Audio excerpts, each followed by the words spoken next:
So we just got done training, back and everything. Today was back day.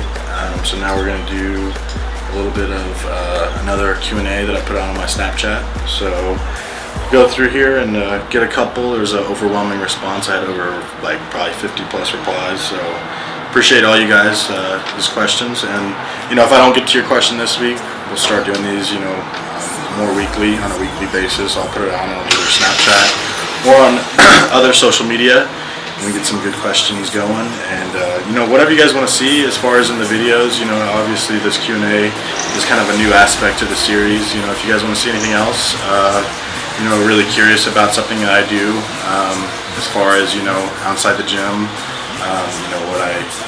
you guys kind of see my life during prep. It's pretty much the same thing each day, but that's how I like it. But so let's start with the first question from JB Miller.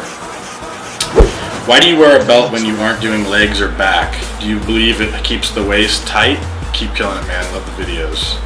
Appreciate it, JB Miller. And I wear a belt primarily. Keeps my breathing under control. Keeps my belly under control. Obviously with bodybuilding, belly is always you want to keep your midsection tight. More out of habit, if anything. I only wear the best Cardillo weight belts, number one weight belts out there. I really highly suggest their belts. Great material, badass designs. Steve and everybody over at Cardillo does it right, so contact them if you guys do need a belt. But for sure, like I just feel more comfortable. It's more habit. Some exercises you don't really need it, but I still wear it just because I already have it on, kind of thing. It's a habit thing. I used to wear it more than I do right now, and honestly I should get back to wearing it all the time because it's a really good habit to be in. It's preventative. Because plus when I'm moving around 150 to 200 pound dumbbells, even on chest press, you're using a lot of lower back to get that up, so you are having lifts within a lift. Is cutting carbs and cardio a good way to lose fat quickly? Yes, absolutely. But I also think it's not just carbs. Watch your fats. Your fat intake will have a lot to do with losing weight and fat quickly. But I think cardio and watching your carbs is a very good way to start. Okay, this is from Hassan Del Ghous. Let's see the questions. How do you get through the last few weeks before a show when you are really low on energy? Respect, bro. I'm a 19-year-old men's physique competitor. Check out my IG or at Hassan's _ world. I'll check it out, man. I would say pure determination, drive. To me, this is my passion, so it's very easy. That being said, every day is a struggle. Every cardio session is a struggle. You just take it for what it is. You do the work. There's nothing to it but to do it, is what I say. A lot of people are starting to quote that, nothing to it. But it's really true. You do this to yourself. It's by choice. So why, when the going gets rough, why suddenly not be about it? I'm about it all the time. Off season, I'm like, I'm gonna do whatever. If I have to eat cardboard for 6 months, to win this show, I'm gonna do it. Or if I'm gonna eat cardboard for 3 months to look better or get in shape for the show, to make top 5, whatever your goal is. You know what I mean? You just start to dig deep, and like this prep, getting on a more personal aspect.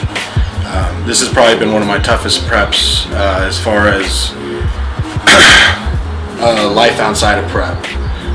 Prep itself hasn't been too bad. My cardio hasn't been relatively crazy. I'm still eating a good amount of food. Growing into the show, Chris has been absolutely amazing as a coach. Taking a lot of the stress off me, and I just feel really confident in everything. But that being said, I'm away from my family. This is the first time, believe it or not, that I've been away during the summer from my family, from Dallas, from all my friends here in San Antonio. So it's been a little bit difficult, but at the same time, it's made me a man, and it's made me grow up real quick. So, and then we'll go to the last question of the day, and I know this guy from IG, I recognize his name, John Ross Long. he's going to be doing Teen Nationals. I already know. I've been watching him. So, as a teen who is competing at Teen Nationals next year, what would you say is the most important while getting ready for the most competitive teen bodybuilding show in the country, and what mindset do you have to have?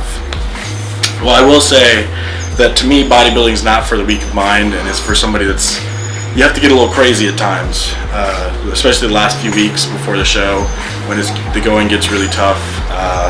But going into the show, you know, I would have high hopes, you know, bring yourself to another level as far as mentally staying strong, and know that, you know, even when the going gets rough, that you should just be that much stronger, that you should push that much harder.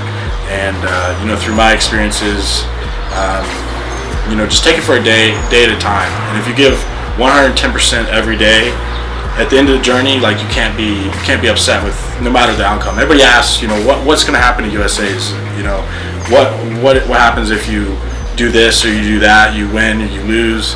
Honestly, I don't care. If I did all the work that I did to my fullest, you know, then I have to be happy about it. So that's my mindset going into a show, and I hope that helps. And good luck to John Ross Long at Teen Nationals. So for the Q&A this week, that's it, guys.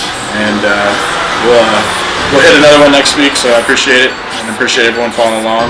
Keep on following along. Project Next Level.